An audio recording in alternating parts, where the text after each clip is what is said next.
Salut à tous, on se retrouve aujourd'hui pour parler du FC Barcelone en ce vendredi 6 janvier et on commence aujourd'hui et surtout on revient sur le match des Blaugrana, c'était avant-hier du côté de l'Intercity, une équipe de 3ème division espagnole, c'était un match de Coupe du Roi et que ce fut compliqué voilà, pour se défaire de cette équipe coriace qui est l'équipe de l'Intercity, mais bon l'objectif c'était la qualif, l'objectif est là, donc une victoire 4-3 après prolongation, il y avait 3 partout au bout de 90 minutes de jeu, du coup il y a eu 30 minutes de plus et Ansu Fati a marqué ce but du 4-3 pour le Barça et du coup victoire des Blaugrana 4-3.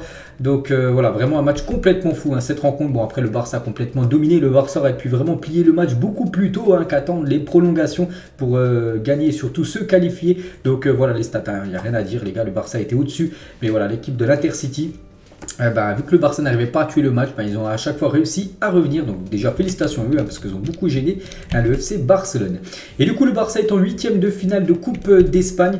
Et du coup on connaîtra demain, c'est demain le 7 janvier, donc demain à 13h, ça sera le tirage au sort des 8ème de finale de Coupe du Roi. Et du coup toutes ces équipes sont des adversaires potentiels pour le Barça. Donc ça peut être l'Atlético, ça peut être le Real Madrid, ça peut être Valence, ça peut être le Sporting Gijón, ça peut être Levante, la Real Sociedad. Donc on connaîtra demain le futur adversaire. Donc les matchs je crois se joueront, enfin le prochain match se jouera avant la fin du mois de janvier. Il y aura un autre tour de Coupe du Roi. Xavi l'a dit, nous sommes satisfaits du résultat du match. Le match était bon et positif. Ce qui nous manque, c'est la force en attaque, mais je ne suis pas déçu. Il a également dit, nous n'avons pas bien couvert les centres. Nous n'avions pas la force que nous avions dans les autres matchs. Nous n'avons pas bougé de manière agressive de chaque côté. Il a également dit, il n'est pas non plus, il n'est pas non plus déçu, mais il dit quand même que son équipe a beaucoup souffert. Nous avons trop souffert. On s'est créé suffisamment d'occasions pour terminer le match en 90 minutes. Comme je l'ai dit, manque d'efficacité certainement. Mais c'est la Coupe du Roi. Quelques équipes de grande qualité ont déjà été éliminées.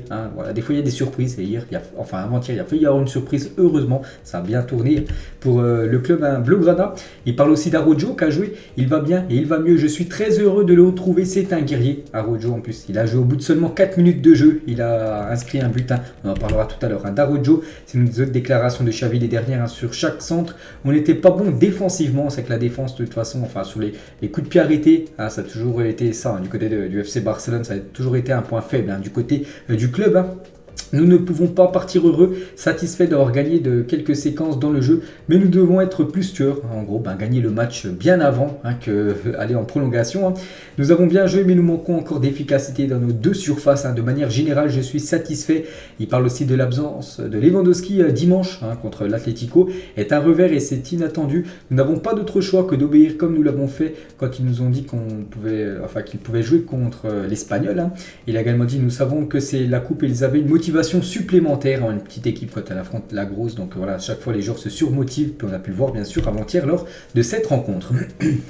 On peut voir le 11 que Xavi a mis directement titulaire pour cette rencontre de Coupe du Roi. Il y a quand même quelques cadres, Dembélé, il y avait Busquets, il y avait Franck Kessié, Alba ou même Koundé ou même Araujo bien sûr. C'était quand même une grosse équipe, c'était pas une équipe B, c'était vraiment des bons joueurs qui ont été alignés. Il y en a quelques-uns peut-être qui manquaient, comme peut-être Lewandowski bien sûr qui soufflait, ou même Pedri, on sait qu'il n'avait pas été convoqué pour cette rencontre.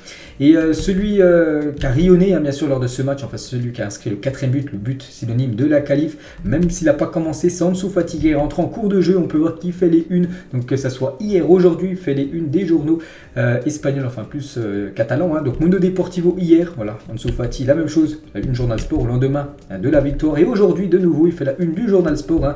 Donc ça, c'était la version d'hier, aujourd'hui, celle-là. Et Mundo Deportivo aussi, toujours avec Ansu Fati. Donc voilà, deux unes, lors des 2 derniers jours, c'est lui à chaque fois qui fait les unes des journaux catalans. Et Fati, il a dit le match contre l'Intercity, je suis très content du but et d'être qualifié pour le tour suivant, ça donne toujours confiance à un attaquant de marquer en gros, donc félicitations à lui. C'est vrai qu'on n'a pas voulu voir le Barça au penalty, valait mieux finir ce match avant bien sûr la séance des tirs au but. Heureusement Fati a marqué ce dernier but, cruel on va dire pour l'équipe de l'Intercity. Araujo, il a dit le but c'est mon premier but de la saison, mais j'espère qu'il y en aura beaucoup d'autres à venir car cela aide l'équipe. Il a également dit Araujo Araujo à la fin du match. Je me sentais vraiment bien, vraiment à l'aise. J'ai parlé à l'entraîneur de jouer 45 voire 60 minutes, mais il a décidé de me garder plus longtemps sur la pelouse. Après beaucoup de souffrance et de travail acharné, j'ai pu revenir et aider l'équipe déjà. Voilà, ça fait plaisir de le revoir sur la pelouse et on sait qu'il a un gros talent. Puis voilà, il a joué, il a marqué en plus. Pourtant, on lui demande de bien défendre et s'il marque, bien sûr, c'est toujours du bonus et il l'a fait avant-hier. Toujours avec Araujo, je pense que nous devons travailler pour tuer les matchs et nous devons continuer à pousser. Lui aussi, il dit que le Barça doit vraiment plier les matchs beaucoup plus tôt que attendre trop longtemps et donner de l'espoir à l'adversaire. Puis du coup, l'adversaire de temps en temps revient, comme ça a été le cas lors de cette rencontre avant-hier. Et la coupe, c'est comme ça, ce n'est jamais facile. C'est vrai que même si c'est une équipe de 3e, 4e, 6e division, c'est toujours compliqué parce que c'est quand même 11 adversaires. Et bien sûr, ils veulent eux aussi s'imposer. Et toujours avec Araujo, aujourd'hui, ça sert à apprendre, à corriger. Nous avons souffert, la Copa est comme ça. Dimanche contre l'Atlético, nous avons une finale. Voilà, c'est une finale contre l'Atlético Madrid dimanche. Et je suis triste de ne pas avoir pu jouer à cette Coupe du Monde. Et c'est ce que je voulais le plus, jouer cette Coupe du Monde. On espère pour lui qu'il sera présent lors de la prochaine en 2026. Pablo Torre qui a commencé titulaire. Le but d'Araujo est le résultat de notre travail sur la tactique. Il a également dit, Pablo Torre, le match était difficile car quand l'adversaire sait qu'il joue contre le Barça, une motivation supplémentaire. Je félicite cette équipe comme de l'Intercity. Voilà ce qu'a pu dire Pablo Torre. Il a commencé titulaire, en plus il a été décisif en début de match, il a délivré une passe D. Il y a seulement 19 ans et 276 jours, Pablo Torre est le plus jeune joueur à être impliqué dans un but lors de chacune de ses 2 premières titularisations pour Barcelone, toutes compétitions confondues, un but et une passe D depuis au moins 2013-2014. Donc on le félicite bien sûr, l'avenir du côté du FC Barcelone, ce jeune Pablo Torre. Dembélé a joué, donc Dembélé a marqué en plus, on le félicite bien sûr, Ousmane Dembélé pour sa rencontre de Coupe du Roi. Une petite photo aussi du crack Gavi, toujours les lacets défaits, c'est sa particularité, il n'aime pas jouer les lacets faits, donc voilà une petite info. Du moment qu'il joue et qu'il soit bon, c'est bien sûr ça le plus important. Inaki Penac a vécu comme une soirée compliquée, il a pris quand même 3 buts.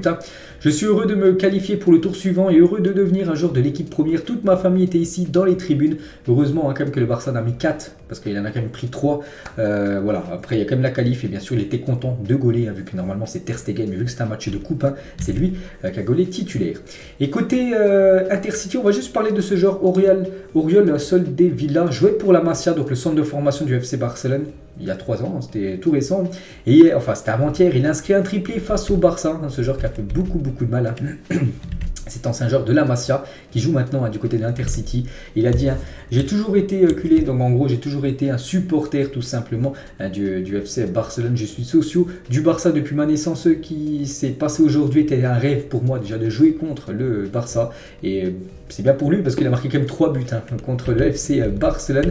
Et c'est vrai que le dernier joueur a inscrit 3 buts contre le Barça en compétition officielle. C'est un certain Kylian Mbappé, c'était en février 2021.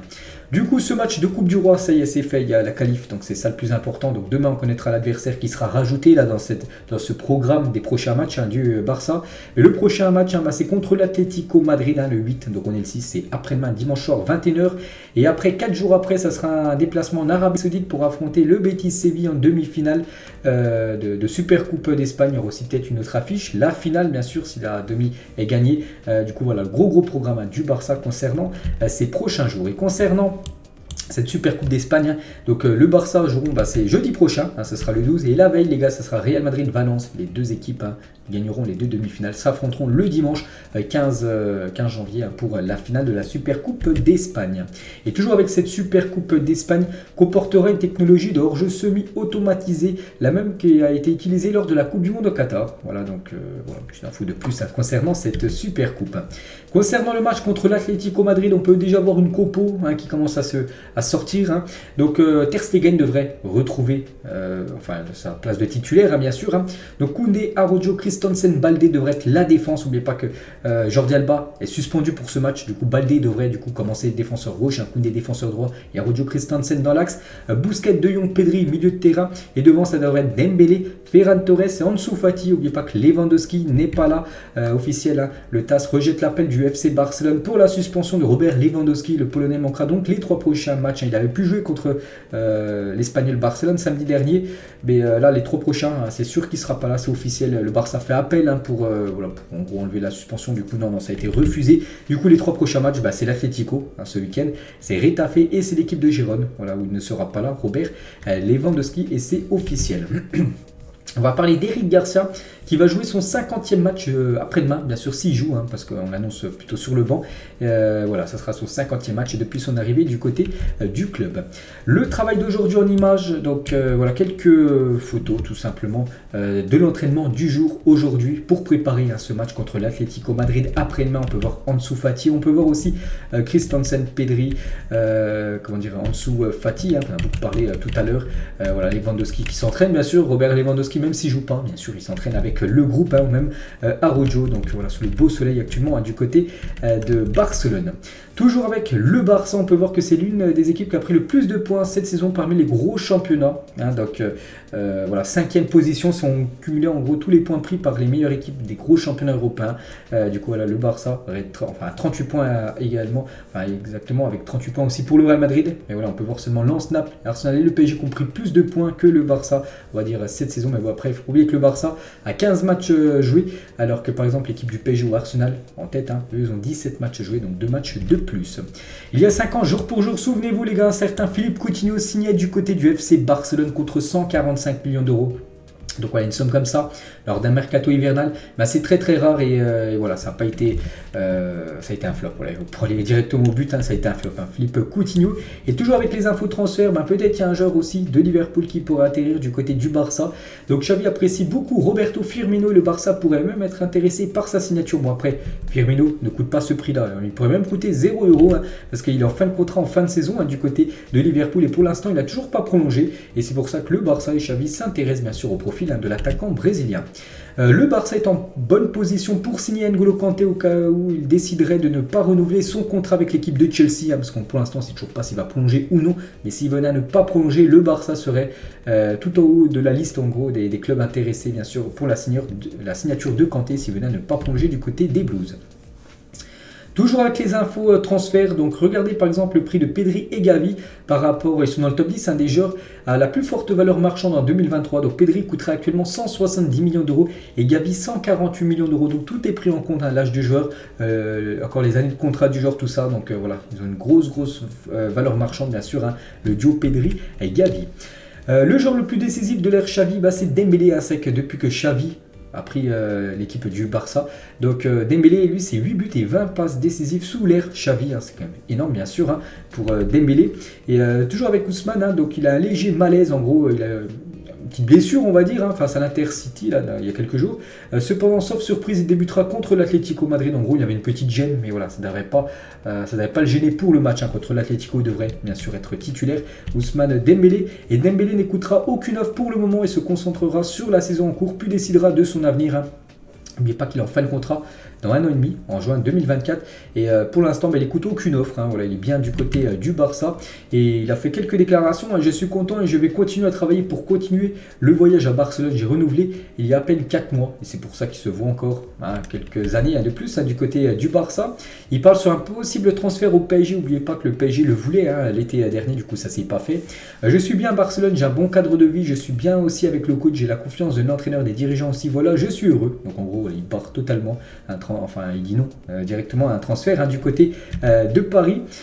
Concernant le match contre l'Atlético, il a dit que ce sera un match compliqué au Wanda Metropolitano, mais nous avons confiance en nous-mêmes. Nous devrons mettre du rythme contre une belle équipe qui compte de très bons joueurs comme Griezmann, Morata, Félix. Je me sens bien actuellement. Voilà ce qu'a pu dire Ousmane Dembélé. Il a également dit ce qui m'aide maintenant, c'est de jouer constamment. Je n'ai pas été blessé depuis l'arrivée de Xavi. Je suis content de la façon dont nous jouons et de ce que veut l'entraîneur. Il nous demande de bien jouer et de jouer sérieusement. Je suis heureux depuis l'arrivée de Xavi. On a pu voir, c'est comme le joueur le plus décisif. Je l'ai dit avec 8 buts et 20 passes D depuis que Xavi a pris la tête de l'équipe.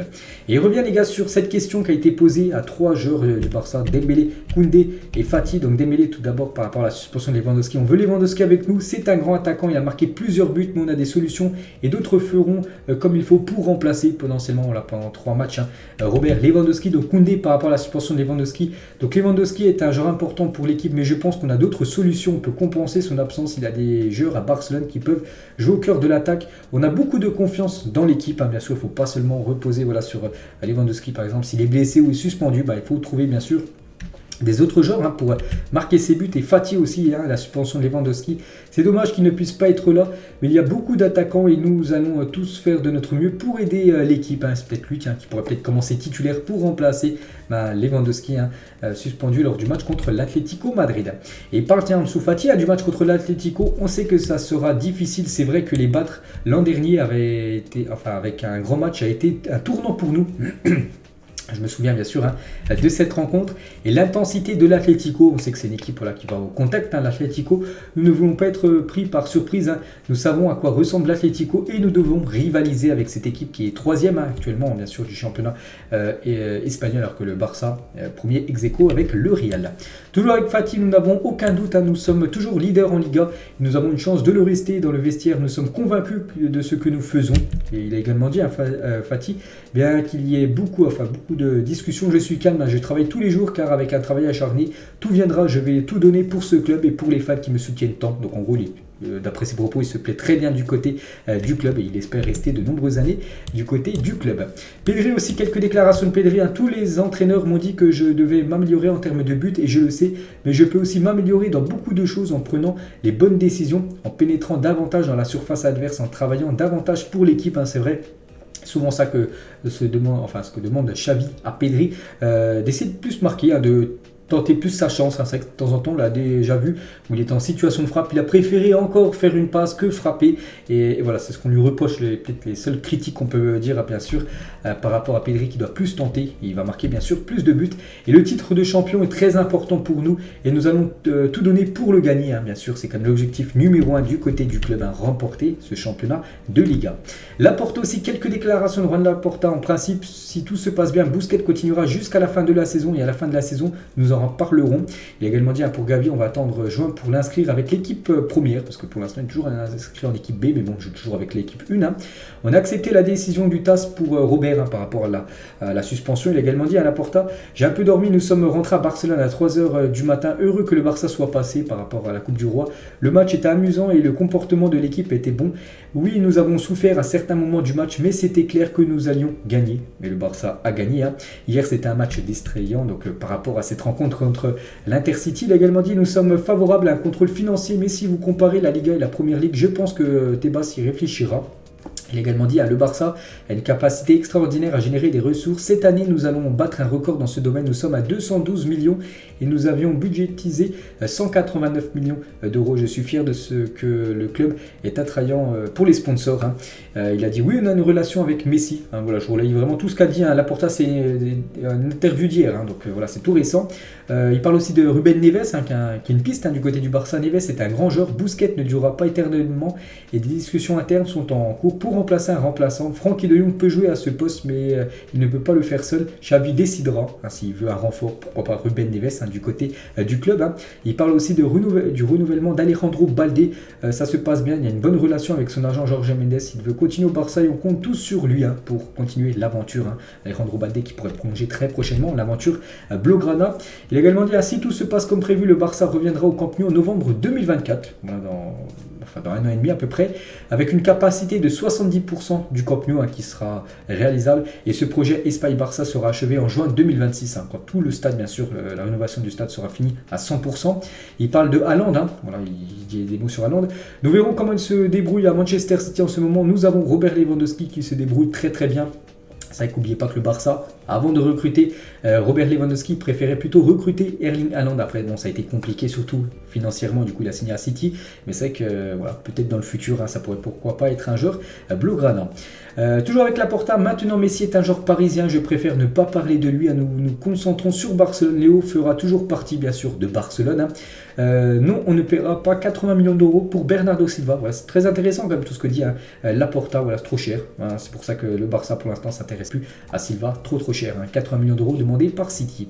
Il y a des investisseurs, des sponsors et des clubs intéressés à jouer des matchs contre Barcelone cet été. Nous reviendrons sur la possibilité de contracter normalement voilà, un contrat. Donc en gros, il pourrait y avoir encore un match, souvenez-vous, en fin de saison dernière, le dernier match c'était un match en Australie et du coup le Barça a empoché plus de 5 millions d'euros. Du coup, il pourrait encore avoir un match comme ça où le Barça pourra engranger une grosse somme d'argent en jouant un match de prestige dans un autre pays en gros. Nous pouvons vendre un autre actif, je ne dis pas que nous le ferons, nous n'en avons pas besoin. Nous avions une offre de 320 millions d'euros pour 49% de BLM, mais nous ne l'avons pas accepté car nous n'avons pas besoin d'argent. Donc voilà, c'est les dernières déclarations de Juan Laporta. Qu'est-ce qui est arrivé avec Messi? J'ai dû faire passer une institution avant le meilleur joueur de l'histoire du football, je ne pouvais pas le garder, mais je pense que c'était la meilleure chose pour le Barça. En gros, le Barça ne pouvait plus assumer Léo Messi, certainement par rapport à son salaire. Pour revenir au 1 sur 1, on doit générer 26 millions de plus, c'est le manque à gagner dû à l'élimination en Ligue des Champions. C'est pour revenir sur ce match qui pourrait être organisé pour avoir une grosse rentrée d'argent. En dessous n'est pas à vendre, voilà, Fati les gars, il est invendable. Dembélé non plus n'est pas à vendre, la situation économique du club est sous contrôle. Et pour finir avec Laporta, dernière déclaration, nous respecterons les contrats hérités, donc nous sommes très satisfaits de Jong et Ter Stegen, ni l'un ni l'autre n'est à vendre. Donc voilà tout ce qu'a pu dire Laporta hier par rapport à toutes les questions des journalistes qui ont été posées au président Blaugrana. Un communiqué médical, les gars, Nico Gonzalez a été opéré avec succès du 5e métatarse. On lui souhaite un bon rétablissement à ce joueur prêté à l'équipe de Valence. Il s'est fait opérer. Du coup, 3 mois d'indisponibilité pour Nico Gonzalez du côté de Valence. Aussi un autre joueur prêté, c'est Alex Collado qui est prêté du côté de Elche. Et lui aussi les gars, il s'est blessé, il s'est rompu l'adducteur de l'aine droite. Son traitement et son évolution seront gérés conjointement par les équipes médicales d'Elche, son club, et de Barcelone, c'est le Barça qui l'a prêté à Elche. Donc pour l'instant, concernant sa durée d'indisponibilité, pour l'instant on ne sait pas. Umtiti les gars a été victime de chants racistes de la part de supporters de la Lazio, c'était avant-hier, c'était mercredi. Umtiti, n'oubliez pas, on en parle là dans un épisode du Barça parce qu'il appartient toujours au Barça. Il a été prêté à l'équipe de Lecce. Et voilà, voir encore des infos comme ça en 2023, bien sûr, c'est inacceptable. On envoie beaucoup de force à Umtiti. On peut voir qu'il a même été élu homme du match lors de cette rencontre, dominant au marquage. Et dans les anticipations, il répond avec un caractère de champion du monde à des chants honteux. Voilà, grosse force, bien sûr, à Umtiti. Les gardiens avec le plus de clean sheet dans les 5 grands championnats sur l'année 2022, on peut voir que c'est Ter Stegen qui a en tête 19 clean sheet sur l'année dernière, de janvier jusqu'à décembre en championnat. Il devance largement les autres qui sont à 16, 15, 14 et voilà, lui il en a 19 quand même, Marc-André Ter Stegen. Une grande nouvelle et certainement je pense une bonne nouvelle à Matelaouz, un arbitre que du côté du Barça on a beaucoup de mal à voir. Il va prendre sa retraite à la fin de la saison. Donc en plus ce week-end il n'arbitrera pas par rapport à tous les cartons jaunes, le fiasco qu'il a fait. Donc la fédération espagnole ne lui a donné aucun match arbitré ce week-end. Du coup regardez quand même tous les jaunes ou rouges qu'il a pu mettre dans sa carrière. Plus de 1553 cartons jaunes, même 69 cartes rouges pour Matelaouz qui arrêtera sa carrière d'arbitre à la fin de la saison. Des nouvelles de Dani Alves. Oui, j'étais là-bas dans cette boîte de nuit, j'étais avec beaucoup de gens qui traînaient et dansaient. Tous ceux qui me connaissent savent que j'aime danser, mais je n'en veux jamais aucun espace personnel. Je ne sais pas sa femme est, bref, ils font ça pour me faire du mal et pour me faire mal à mon peuple. En gros, par rapport à ce que je vous avais dit que Dani Alves, il y avait des plaintes contre lui par rapport à des agressions sexuelles, donc il a réagi, tout ça parce que vendredi dernier, avant le jour de l'an, donc il était dans une boîte de Barcelone, puis en gros il y a des personnes qui se sont plaintes par rapport à ça, des agressions sexuelles, donc il a réagi, tout ça, et Dani Alves. Et on finit les gars cet épisode aujourd'hui avec le Classico à l'époque, bien sûr, les Barça Real à l'époque avec Messi contre Cristiano Ronaldo, et toujours avec Messi, légende du club. Donc regardez, d'après le magazine Fourfourtou, un magazine britannique, c'est Léo Messi, le plus grand joueur de l'histoire du football. On peut voir aussi des anciens joueurs du Barça comme Maradona qui a joué au Barça, Johan Cruyff bien sûr qui a joué du côté du FC Barcelone, même Ronaldo R9 a également évolué un jour du côté du FC Barcelone. Donc voilà les gars, la fin de cet épisode, j'espère que ça vous a plu. On se retrouve demain, on parlera cette fois-ci du Real Madrid. Bonne journée à vous et à demain.